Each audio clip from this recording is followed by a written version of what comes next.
आपल्याला मिक्सर आणि basin change करायचं आहे, जुने नळ काढून, आणि पाईप पण चेंज करायचे आहे गिझरचे. हे बघू शकता आपण, जुनं बेसिंग आहे ते काढायचं आहे आणि नवीन लावायचं आहे.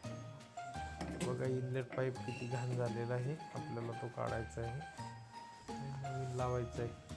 बघा बेसिंग काढून टाकलं आहे. आता आपण ड्रिलिंग केली, मापं घेऊन फासनर वगैरे लावून घेऊ. व्यवस्थित लावले आहे फासनर, आणि 50-60चे स्क्रू पण लावलेले आहे सपोर्टसाठी. आता आपण पिलर कॉक लावून घेऊ. बघा कशा प्रकार लावतो.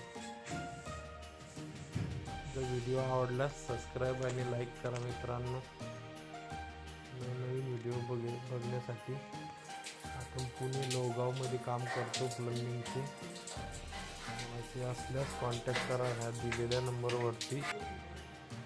लोहगाव, धानोरी आणि वाघोलीमध्ये काम असल्यास कॉन्टॅक्ट करा मित्रांनो. आपण प्लंबिंग आणि इलेक्ट्रिशियनचे मेंटेनन्सचे सर्व कामं करतो योग्य दरामध्ये आणि चांगल्या प्रकारे. हे बघा, हा खूप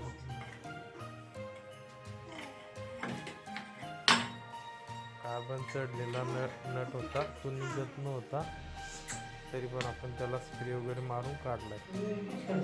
काही इनलेट पाईप, आउटलेट पाईप लावला आता आपण.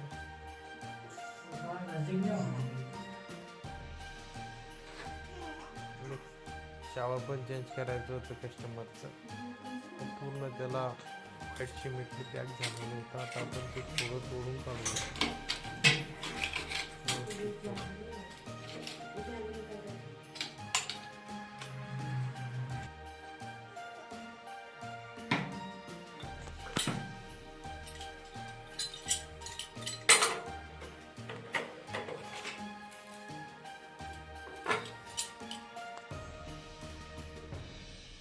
जब हम लोग मशीन इधर लगाने गए, वॉशिंग मशीन पर अंदर था ना, तो ये टॉयलेट के नल को उसका ये लगाने गए, तो कभी कभी जाने को ज़्यादा टाइम तो दुकान बंद हो जाए।